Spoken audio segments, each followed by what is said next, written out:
साथियों नमस्कार, स्वागत है आपका आउटपुट अकेडमी में। साथियों आज हम बात करेंगे उत्तर प्रदेश फ्री टैबलेट और फ्री स्मार्टफोन से संबंधित एक बहुत बड़ी जानकारी निकल कर आई हुई है।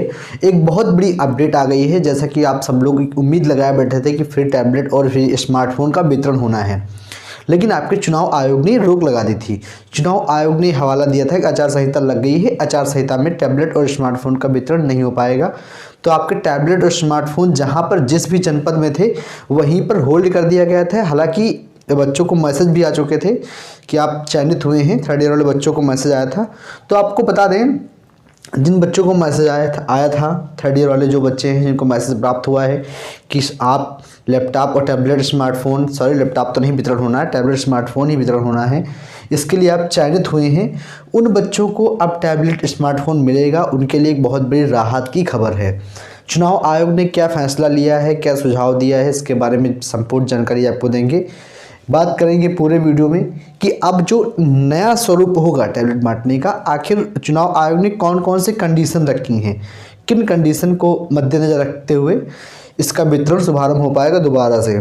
और सबसे बड़ी सूचना आपके लिए एक ये भी है कि जो आपकी गवर्नमेंट ने आपसे वादा किया था कि हम अपने बच्चों को कोई फ्री डेटा एक्सेस देंगे। डेटा के लिए बात करें कि बहुत सारे लोग न्यूज़ में बता रहे हैं 500 MB data, 1000 GB data, 1 GB data, लेकिन आपको हम बता दें 1 GB डेटा, 500 MB डेटा ऐसा कुछ भी गवर्नमेंट नहीं कहा था। लेकिन अपनी गवर्नमेंट ने ये कहा था कि जो स्मार्टफोन पे जो खर्चा आएगा, जो आपके स्मार्टफोन पे खर्चा आएगा उसका वहन सरकार करेगी। तो क्या रहेगा उसका डिजिटल एक्सेस किस प्रकार से प्रदान होगा, उसके लिए अपडेट है। और इसके लिए एक पॉइंट और बात करेंगे कि प्रथम वर्ष वाले स्टूडेंट जो फर्स्ट ईयर में हैं उनको मिलेगा या नहीं मिलेगा, प्रथम वर्ष वालों को मिलेगा या नहीं मिलेगा। प्रथम वर्ष वालों के लिए बहुत बड़ी अपडेट है, क्योंकि ये बच्चे बहुत ही संशय में है प्रथम वर्ष वाले कि इनको मिलेगा कि नहीं मिलेगा। आखिरकार सबसे ज़्यादा संशय में प्रथम वर्ष वाले ही हैं, क्योंकि इनके लिए कोई सटीक जानकारी अभी तक मिल नहीं पाई है। तो पूरी जानकारी देंगे आप प्रथम वर्ष वालों के लिए क्या होगा, आगे क्या लिया गया निर्णय। देखिए आपको बता दें, आपको आचार संहिता के कारण इसकी वितरण प्रक्रिया में रोक लगा दी गई थी। आचार संहिता के कारण वितरण प्रक्रिया में रोक लगा दी गई थी। हवाला ये दिया गया था कि आचार संहिता लग चुकी है, इसकी वितरण प्रक्रिया नहीं हो पाएगी। हालांकि कुछ चिन्हित बच्चे थे जिनको लखनऊ बुलाकर दे दिया गया था और बहुत सारे बच्चे उम्मीद लगाए बैठे हैं। देखिए दो चीज़ें हैं, आचार संहिता अगर लग जाती है तो आपका जो भी काम होता है, अगर कोई भी ऑर्गेनाइजेशन बड़ा काम करेगी या कोई परीक्षा करवानी है या डिस्ट्रीब्यूशन कराना है, कोई बड़े स्तर पे काम करना है, तो चुनाव आयोग के बिना अनुमति के कुछ नहीं हो पाता है। भले ही सरकार किसी की हो, सरकार अपने पावर में नहीं रहती है, आचार संहिता लग जाती है तो पावर चुनाव आयोग के हाथ में हो जाती है। चुनाव आयोग अगर चाहेगा तभी वितरण हो पाएगा। आखिरकार चुनाव आयोग से संपर्क साधने के लिए आपके मुख्यमंत्री ने कोशिश बहुत की, क्या नतीजे निकल कर आए उस पर हम बात करेंगे। देखिए उसका एक ही निर्णय है, चुनाव आयोग ने क्यों रोक लगा दी थी, क्या टैबलेट और स्मार्टफोन से चुनाव पर कोई असर पड़ेगा, आखिरकार चुनाव आयोग क्यों बीच में बाधा बनकर आया। एक बच्चों के लिए एक उम्मीद थी, बच्चों के प्रोत्साहन के लिए दिया जा रहा था, चुनाव आयोग बीच में बाधा क्यों बनकर आया। क्या कोई सारे काम बंद कर दिए गए, सारे वितरण हो रहा है, सब कुछ हो रहा है, तो आखिरकार टैबलेट को ही सरकार ने क्यों रोका, आखिरकार टैबलेट को अनुमति चुनाव आयोग ने क्यों नहीं दी। देखिए इसके दो पहलू हैं। जब आचार संहिता लग जाती है तब आपका एक काम बंद हो जाता है, वो हो जाता है प्रचार प्रसार।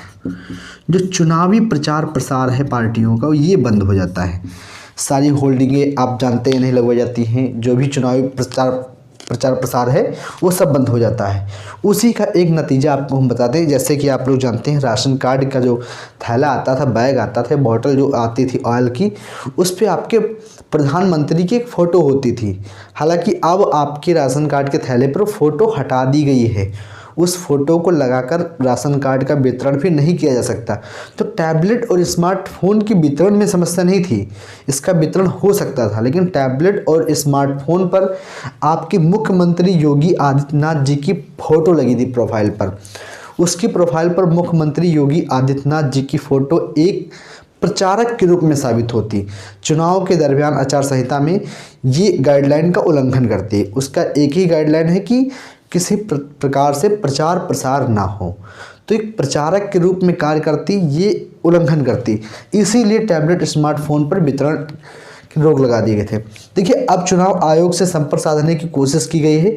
चुनाव आयोग ने अभी कोई वार्तालाप फेस टू फेस नहीं किया है, लेकिन सूचनाएं ये मिली हैं कि अगर यदि वितरण मुख्यमंत्री आपके करना चाहे तो वितरण का एक ही तरीका है जो आपके टैबलेट और स्मार्टफोन पर हैं। अगर उन पे मुख्यमंत्री की फ़ोटो हटा ली जाए, प्रोफाइल से फ़ोटो हटा ली जाए, तब इनका वितरण हो पाएगा। ये संभवतः आयोग परमिशन इसका दे देगा। तो आखिरकार आपकी सरकार ने अगर वितरण करने का फैसला बना ही लिया है, तो अब ये उम्मीदें जताई जा रही हैं कि सरकार ने भी यह निर्णय लिया है कि हम इस फ़ोटो को हटा देंगे। इस फ़ोटो को हटा करके हम उन बच्चों को दिला देंगे जो बच्चे पहले चरण में चयनित हो चुके हैं। अगले चरण की वितरण प्रक्रिया बाद में होगी, लेकिन जो बच्चे पहले चरण में चयनित हो चुके हैं उन बच्चों को टैबलेट स्मार्टफोन दिला दिया जाएगा। अगर जो बच्चे बच जाएंगे उनको भी चुनाव के बाद ही अगला चरण संपन्न किया जाएगा। डाटा एक्सेस की बात करें, डाटा एक्सेस क्या रहेगा आपको बता दें। डेटा के लिए आपकी गवर्नमेंट ने सूचना जारी की है कि डेटा के लिए हम कोई डिजिटल एक्सेस प्रदान कराएंगे स्टूडेंट को, लेकिन इसके कार्यभार में भी थोड़ा लेट है। आप ये मान के चलिए कि आपके इलेक्शन के बाद ही ये निर्णय हो पाएगा कि डेटा एक्सेस क्या रहेगा। आपकी सरकार इस पे जोर दे रही है, लेकिन इसकी सारी प्रक्रिया अभी रोकी गई हैं। चुनाव के बाद डेटा एक्सेस के लिए आपको अनुमति मिल जाएगी। दूसरा हम बात करेंगे जिन स्टूडेंट ने फॉर्म नहीं भरा है, वो भी स्टूडेंट परेशान ना हो। अगर आपको मैसेज आया है या फिर मैसेज नहीं भी आया है, यूनिवर्सिटी पर नंबर नहीं है, तो अगर आप कोई भी एजुकेशनल पढ़ाई कर रहे हैं, कोई यूनिवर्सिटी में दाखिला लिए हुए हैं और अंतिम चरण में हैं, देखिए मैसेज केवल लास्ट ईयर वालों को ही आया है और लास्ट ईयर वाले कुछ ही बच्चों को लखनऊ मिला है। केवल लास्ट ईयर वालों को ही मैसेज आया, सेकेंड ईयर वालों को भी मैसेज नहीं आया है। तो लास्ट ईयर वाले तो बिल्कुल ही टेंशन न लें, फॉर्म भरा है नहीं भरा है, ये मैसेज भी नहीं आया, उनको मिलना एकदम कन्फर्म, एकदम श्योर है। न तो कोई एज क्राइटेरिया है, एज कोई मैटर नहीं करती है, और ना ही कोई परसेंटेज। इन सब चीज़ों से सावधान रहें। ना तो एज ना ही परसेंटेज, ये दोनों कोई मैटर नहीं करता है। और दूसरी आपको बता दें प्रथम वर्ष, देखिए प्रथम वर्ष वालों के लिए अगले चरण में वितरण होगा, और ये आप ये मान के चले कि चुनाव के बाद ही मान के चले, क्योंकि पहले चरण में केवल अभी थर्ड ईयर वालों को ही मिल जाएगा, बाकी चुनाव के बाद प्रथम वर्ष वालों के लिए वितरण प्रक्रिया होगी। बाकी उम्मीद करते हैं आपको कोई डाउट आपका नहीं बचा होगा। अगर आपका कोई डाउट बचा तो कमेंट में हमसे पूछ सकते हैं। आगे आपको वीडियो सजेस्ट हो रहा होगा कि 1000 की पहली किस्त किनकी आई है, किनकी नहीं आई, ई श्रम कार्ड वाली। जिनकी नहीं आई है वो क्या कर सकते हैं आप ज़रूर देखें। स्कॉलरशिप से संबंधित सूचना के लिए आपको वीडियो सजेस्ट हो रहा होगा, वीडियो को ज़रूर देखें। चैनल पे अगर पहली बार आए हों सब्सक्राइब कर लें, बेल आइकन पर क्लिक कर लें, ताकि आपको इस प्रकार के नोटिफिकेशन हमेशा मिलते रहें। मिलते हैं अगले वीडियो में। जय हिंद, जय भारत।